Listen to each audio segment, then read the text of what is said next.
প্রিয় শিক্ষার্থী, আজকে খুবই গুরুত্বপূর্ণ কিছু গঠন দেখাবো যেগুলো অত্যন্ত উপকারী।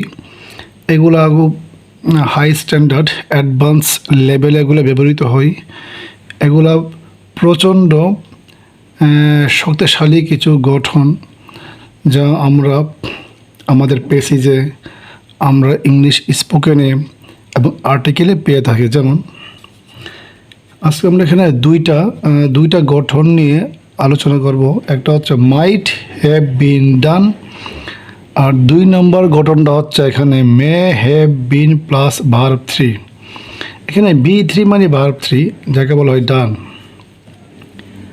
হ্যাঁ, আজ আমি 1 আর 2 এই দুইটো ফর্মেট নিয়ে আলোচনা করব।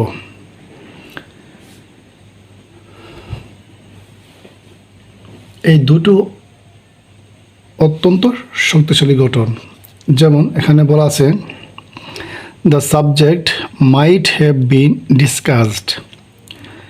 দ্য সাবজেক্টটা হচ্ছে আমরা কর্তা, আর মাইট হ্যাভ বিন, এই যে আগে বলেছিলাম মাইট হ্যাভ বিন, এই যে মাইট হ্যাভ বিন, আর ডানটা হচ্ছে কি ভার্ব 3।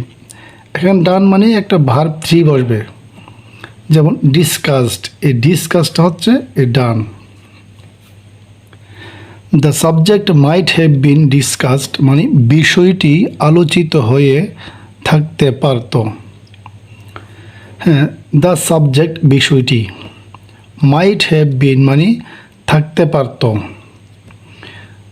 মাইট হ্যাভ বিন মানে থাকতে পারত, ডিসকাসড মানে আলোচনা হয়ে বা আলোচিত হয়ে, বিষয়টি আলোচিত হয়ে থাকতে পারত।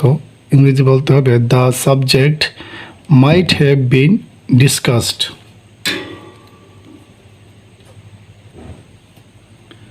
হ্যাঁ, 2 নম্বর সেন্টেন্স দ্য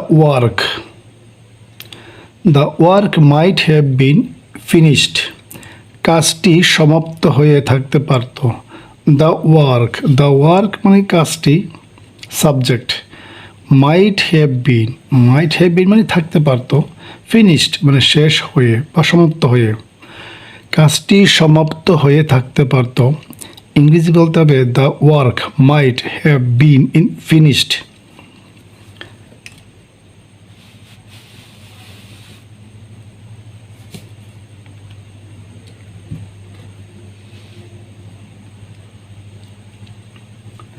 তিন নম্বর সেন্টেন্সটা হচ্ছে the book might have been published by the last Saturday. গত শনিবারের মধ্যে বইটি প্রকাশ হয়ে থাকতে পারত। দ্য বুক সাবজেক্ট, তারপরে might have been model verb বসালাম, তারপরে পাবলিশড হচ্ছে B3 মানে ভার্ব 3, আর বাই দ্য লাস্ট স্যাটারডে হচ্ছে আদার্স। হ্যাঁ, বাই দ্য লাস্ট স্যাটারডে এর বাংলা অর্থ হচ্ছে গত শনিবারের মধ্যে। দ্য বুক বইটি, মাইট হ্যাভ বিন পাবলিশড মানে প্রকাশ হয়ে থাকতে পারত।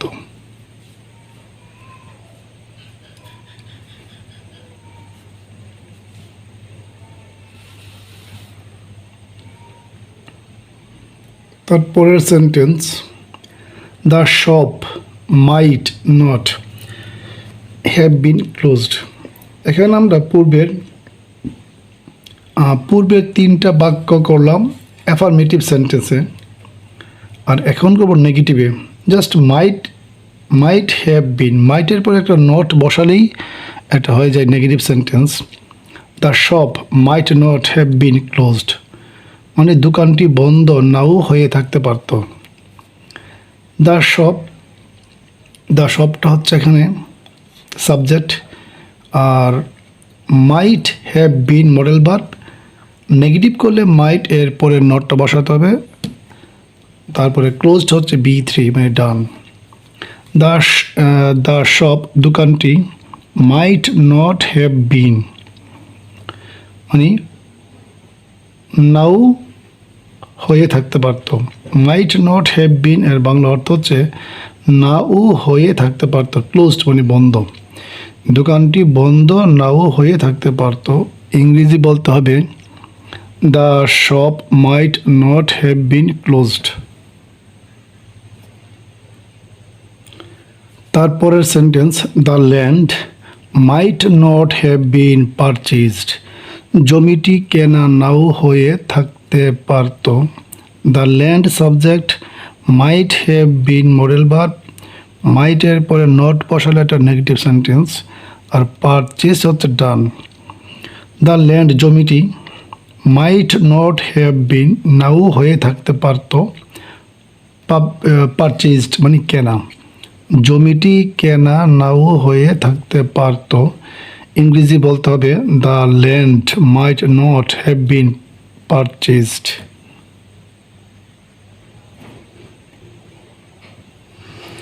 হ্যাঁ, এখন দেখাবো 2 নম্বর স্ট্রাকচার এর কিছু বাক্য। 2 নম্বরে ছিল মে হ্যাভ বিন, যেমন the decision may have been implemented. সিদ্ধান্তটি বাস্তবায়ন হয়ে থাকতে পারে। দ্য ডিসিশন সিদ্ধান্তটি, এটা subject, may have been model verb, আর ইমপ্লিমেন্টেড এটা B3 ডান। দ্য ডিসিশন সিদ্ধান্তটি মে হ্যাভ বিন থাকতে পারে, ইমপ্লিমেন্টেড মানে বাস্তবায়ন হয়ে। তাহলে মে হ্যাভ বিন ইমপ্লিমেন্টেড এর বাংলা অর্থ হচ্ছে বাস্তবায়ন হয়ে থাকতে পারে। সিদ্ধান্তটি বাস্তবায়ন হয়ে থাকতে পারে, ইংরেজি বলতে হবে the decision may have been implemented. তারপরের sentence, the subject may have been changed. বিষয়টি পরিবর্তন হয়ে থাকতে পারে। দ্য সাবজেক্ট কর্তা, may have been model verb, changed B3 verb 3। The subject বিষয়টি, মে হ্যাভ বিন মানে থাকতে পারে, চেঞ্জড মানে পরিবর্তন হয়ে।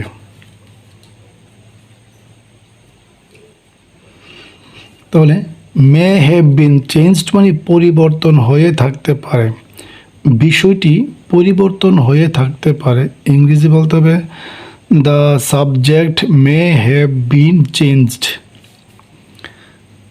3 নম্বর sentence, the problems may have been solved.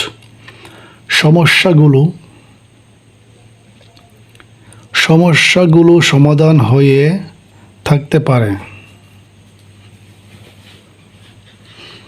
The problems এখানে সাবজেক্ট, মে হ্যাভ বিন হচ্ছে মডেল ভার্ব, সলভড হচ্ছে ভার্ব 3 মানে পাস্ট পার্টিসিপল।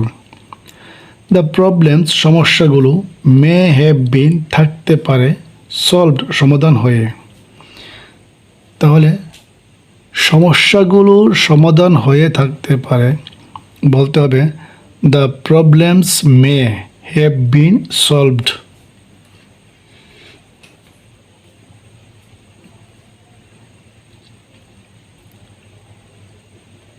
তারপরের sentence, the incident may not have been concealed. আমরা এই 3টি বাক্য দেখালাম অ্যাসার্টিভ বা অ্যাফার্মেটিভ সেন্টেন্স। এখন দেখাবো নেগেটিভ সেন্টেন্স, মানে মে হ্যাভ বিন। এই মডেল ভার্বের মধ্যে মে এর পরে নটটা বসালে হবে নেগেটিভ সেন্টেন্স। যেমন the incident subject, may not have been model verb, may have been model verb, আর মে এর পরে নট বসালে নেগেটিভ সেন্টেন্স। কনসিলড হচ্ছে ভার্ব 3। তাহলে দ্য ইনসিডেন্ট ঘটনাটি, মে নট হ্যাভ বিন হয়ে থাকতে পারে না, কনসিলড গোপন। এখানে কনসিলড এর বাংলা অর্থ হচ্ছে গোপন।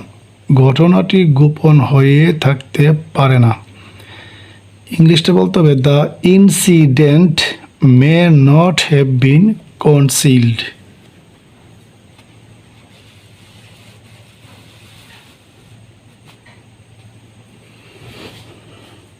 তারপরের sentence, his name may not have been enlisted.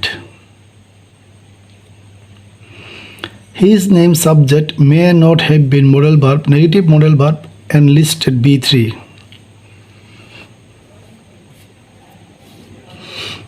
যেমন হিজ নেম তার নাম, মে নট হ্যাভ বিন নাও হয়ে থাকতে পারে, এনলিস্টেড তালিকাভুক্ত, তার নাম তালিকাভুক্ত নাও হয়ে থাকতে পারে।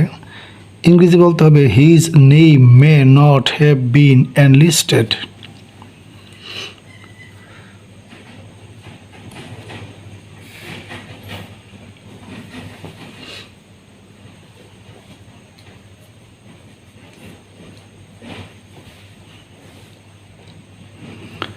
হ্যাঁ, তারপরে সেন্টেন্সটা হচ্ছে the house may not have been but, the house may not have been but, the house subject, may not have bin negative model verb, but হচ্ছে ডান B3, দ্য হাউস বাড়িটি,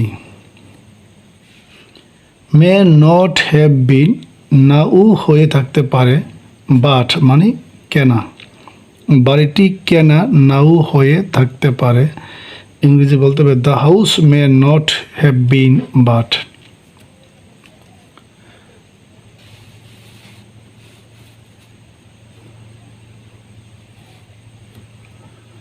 আমাদের এই ফরম্যাটের শেষ sentence, the law may not have been amended, আইনটি সংশোধন নাও হয়ে থাকতে পারে। দ্য ল আইনটি, এখানে দ্য ল হচ্ছে subject, may not have been হচ্ছে নেগেটিভ মডেল ভার্ব, অ্যামেন্ডেড থেকে অ্যামেন্ডেড হচ্ছে ভার্ব 3 পাস্ট পার্টিসিপল।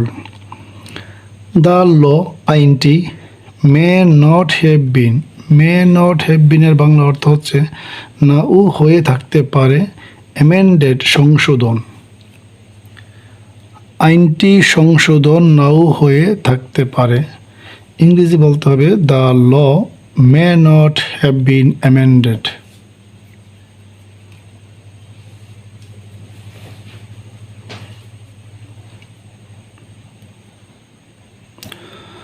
প্রিয় শিক্ষার্থী, তাহলে আজ এখানেই শেষ করি।